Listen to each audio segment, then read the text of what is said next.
Merci, Monsieur le Président, Monsieur le Ministre d'État, Mesdames, Messieurs les rapporteurs, Commission des lois, Commission et pour avis également, Commission des lois, Commission affaires économiques, affaires sociales, finances, Madame la Présidente de la Commission des lois, mes chers collègues.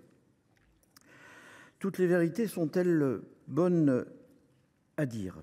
Elles ne sont certainement pas toutes agréables à entendre, ni même faciles à admettre, mais en politique, il relève de la responsabilité du gouvernement et des élus que nous sommes de dire la vérité aux Français. C'est une nécessité indispensable, car accepter la réalité est l'unique façon de pouvoir apporter les solutions adéquates à des problèmes. À Mayotte, il y a une réalité surtout difficile à vivre pour les Mahorais, et on aura aussi cette notion de solidarité, de respect, de reconnaissance. Et c'est pour ça que j'irai représenter un modeste département, les Ardennes. C'est important qu'on ait cette solidarité entre la métropole et les territoires ultramarins, en particulier Mayotte. Cette réalité est d'ailleurs pas très agréable à regarder, qu'il aura fallu les ravages d'un cyclone et ses conséquences dramatiques pour qu'un tel texte voit le jour avec ce projet de loi, enfin ces deux projets de loi, voit le jour et qui fait suite, vous l'avez rappelé, Monsieur le Ministre, au projet de loi d'urgence qui a été adopté le 24 février 2025.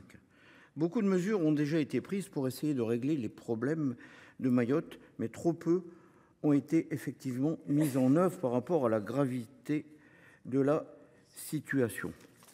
D'où l'importance de cette solidarité et l'importance de ces textes. Quelle est cette réalité ? C'est celle d'un territoire qui est marqué par la pauvreté, le chômage, une pression migratoire massive et un habitat informel incontrôlable. Pourtant, ce territoire n'est pas que cela. C'est une position géostratégique, une biodiversité exceptionnelle parmi les plus importantes du monde, une culture particulièrement riche et un potentiel touristique sous-exploité.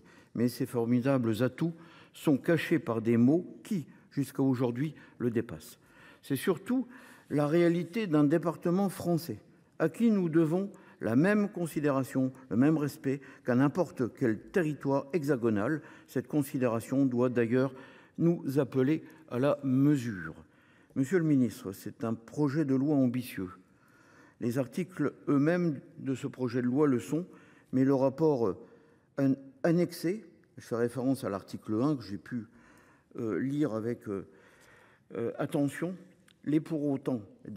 Et cet article 1 et le rapport annexé prévoient l'approbation avec une programmation très importante des investissements à hauteur de 3,17 milliards d'euros. Notre collègue de la rapporteur de la commission, nos collègues de rapporteur de la Commission des finances l'ont rappelé.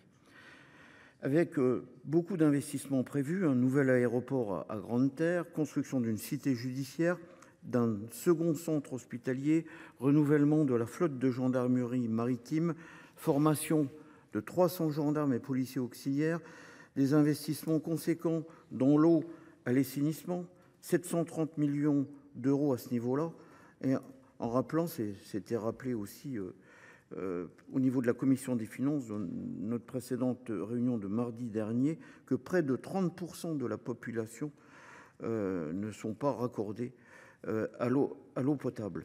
Ou encore également la construction de 24 000 logements au cours des 10 prochaines années. Vous le savez, ce texte est porteur d'espoir pour les Mahorais. Les promesses sont là et elles sont nombreuses.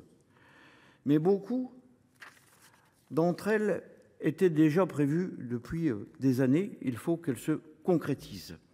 C'est pourquoi nous saluons les amendements adoptés par la Commission des lois. Je remercie les rapporteurs également et l'ensemble des rapporteurs qui instaurent une programmation annuelle des investissements présentés et leur évaluation régulière. C'est indispensable que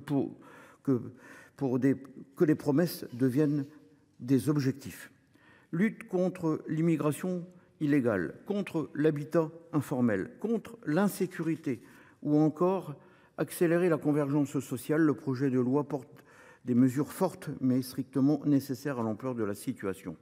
Allonger la durée de résidence pour bénéficier d'une carte de résident, conditionner l'obtention de la carte de séjour à une entrée régulière sur le territoire nous semble proportionné dans un département dans lequel la moitié des étrangers est en situation irrégulière. Réduire le délai d'un ordre d'évacuation d'un bidonville nous semble justifié dans un territoire dans lequel plus d'un tiers de la population vit dans des bidonvilles.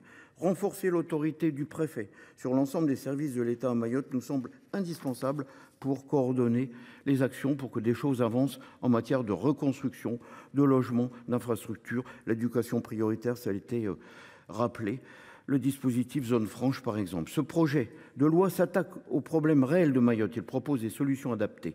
Mais il sera malheureusement inutile que les actions qu'il promet ne soient pas menées de front. Enfin, parce que le statut des compétences de la collectivité est le préalable indispensable à son action et son développement. Nous soutiendrons ces projets de loi. Notre groupe, les Indépendants, soutient l'esprit de ce projet de loi de refondation.